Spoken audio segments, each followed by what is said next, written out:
Hi, I'm Ross Waugh from War Infrastructure Management and InfraManage. We're in the second of a series looking at this report that I produced for the Ingenium conference in June 2013, Infrastructure Management, focusing on the changes to 2030. In the first video, which is available at the site, we looked at how well New Zealand was doing. This second video, we're going to be looking at the second chapter, or chapter 4 of the report, page 21. I'd encourage you, if you haven't, to download the PDF, to print it out, or to have it on your screen beside you, to follow along. And this chapter is in fact called Fiscal Challenges Ahead. New Zealand is doing pretty well, but there is a number of fiscal constraints built into our economy which are going to impact on infrastructure delivery through to 2030 and beyond. And so I want to look at those in a little bit of detail today. The first bit of information, the first graphic figure 4.1, New Zealand's fiscal overview, in fact comes from this report here, which is produced by the New Zealand Treasury by law, Statement of New Zealand's Long-Term Fiscal Position, July 2013. It's a publicly available report. If you're interested in the detail of it, I'd encourage you to download that off the New Zealand Treasury website. And the report has a large number of assumptions built into it, which it details around how they've developed the fiscal position and the projections going forward. So the things that I want to talk about, and they're up on the slide as well, is first of all, if you look at New Zealand's fiscal projections going through to 2060, which is what is required by law for these reports, you can see that health and superannuation expenditure in New Zealand are increasing quite a bit as a percentage of nominal GDP. Education moves around a little bit but stays relatively the same, and over that entire period drops by around about 1%. And other operational expenditure pretty much stays the same as well. The non-welfare payments are shown in the projections of dropping down, so that's the stuff like just other government expenditure, and that's predicated on an assumption that the economy picks up and does better than it did during the global financial crisis. The thing is, New Zealand's projected to borrow quite a bit more money. We went into the global financial crisis with effectively no net government debt. We've borrowed up to around about 25% of GDP now, with projections of peaking at 2020 at 30% of GDP. New Zealand has some policy questions to be answered politically, and the debate on them is already starting. The trade-offs between health expenditure and superannuation and other expenditure, and how wide the social net is, and all of those sorts of things. The reality is, with the current set of assumptions, New Zealand's these revenue projections, as shown on the slide, show New Zealand Crown debt of reaching 200% by 2060. Now, it's been clear from the global financial crisis that that is a level above what people will lend to you.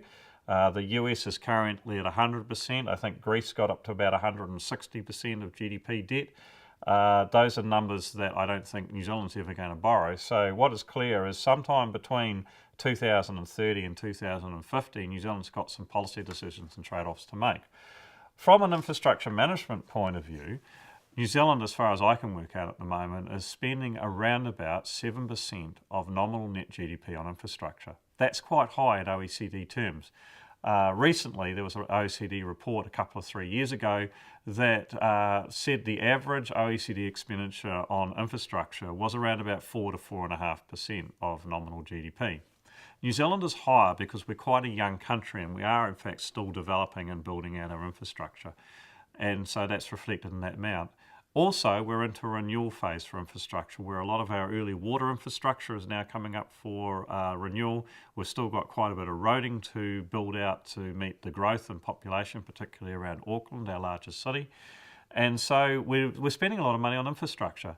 The thing about the government expenses and the fiscal position of New Zealand is that it's clear that there's going to be quite a bit of restraint or constraint on infrastructure, on overall expenditure through this next 30 to 40 year period, and of course that's going to impact on infrastructure.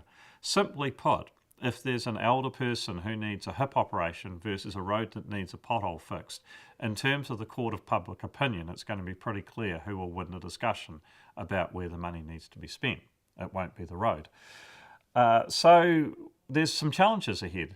And I think one of the points that I've been trying to make for some time around New Zealand, in particular with this report, is that this period of fiscal restraint that we've had with the global financial crisis isn't going to end anytime soon. These tensions are built into our system now for the next 20 to 30 years.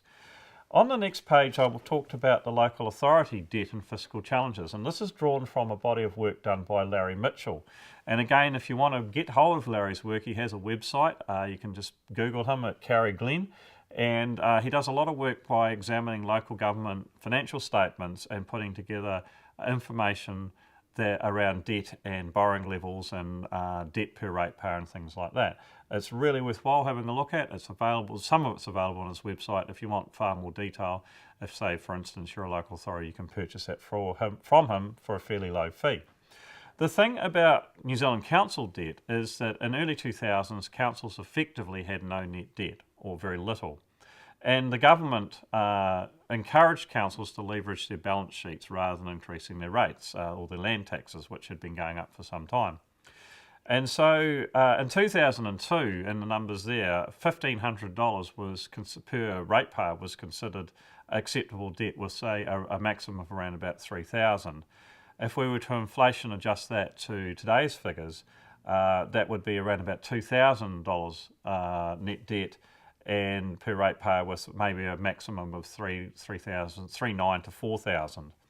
Now, looking at the figures on the slide, you'll be able to see that the current average net debt for councils is around about $4,000. So it's around what was considered the previous maximum level. And that's not too bad at the moment because our interest rates are quite low. They're as low as they've been in a generation, in reality, maybe for 40 years. You have to go back to the mid-60s to late 60s when we had sustainably the same level of low interest rates. It's unlikely that they're going to stay low forever, and as they head up again, then that debt that councils have taken on is going to start biting. The thing that's probably a little bit more concern is New Zealand Metro Councils, where the average net debt in 2012 was $9,200. And the two councils that are spending a lot of money, or particularly is Auckland, where they've got an awful lot of growth going on, and they're having to borrow to fund the capital expenditure on infrastructure for that growth. Dunedin City has in fact built out a lot of new infrastructure, a stadium and a lot of cultural facilities in the last while, including a couple of big water and wastewater treatment plants as well. And so their debt's very high, or the highest of all the urban councils, but for really good reasons, and that'll start dropping back as they manage that. Tauranga too has been a city where there's been a lot of growth. They've doubled in size in the last 30 odd years, and again they've borrowed money to fund infrastructure, and that's showing up as quite high debt per ratepayer. The thing is, and the reason I'm talking about council debt, is that councils at the moment really only have three major ways of getting their income, or four actually. The first one is government grants and transfers, particularly from the National Land Transport Fund for funding transportation and infrastructure, at roughly half. It varies from council to council. They have rates, land taxes, and they've been heading up well above the rate of inflation for really almost a decade, driven by renewal expenditure predominantly. There's now quite a bit, or a large amount of community pushback about the amount of rates, so that's the ability to increase that is dropping right back. Councils can borrow money, debt, and what we've just looked at with this in this presentation is the fact that they're reaching or nearing the limits of that as well. And the final major way of raising money is through development contributions for new development. So that's the new parcels of land having to pay effectively a share of the cost of the existing infrastructure. And that's been a regime that's been subject to a lot of debate, and it would be fair to say politically that's getting pushed back at the moment as well. So in terms of councils who currently own and manage around about half of New Zealand's total infrastructure stock, with government owning roughly the other half, the central government, is that they are running out of places to get money. And so just looking at our theme for this chapter is that for the next 20 to 30 to 40 years that we're in a period of fiscal constraint, we can see that as a total economy, the GDP, there are some real pressures there around expenditure which are going to impact on infrastructure, and that councils and their current funding mechanisms are going to really struggle to take up the slack. The net result of that as infrastructure managers is that we can confidently predict that the fiscal restraint in the sector and the need to do more with less and to be really very targeted and very precise about our infrastructure expenditure is going to continue for the foreseeable next 20, 30, 40 years. That is going to have a whole lot of knock-on effects, and we'll look at those in future presentations. But the key message out of this one is the fiscal restraint is here to stay. Thank you very much.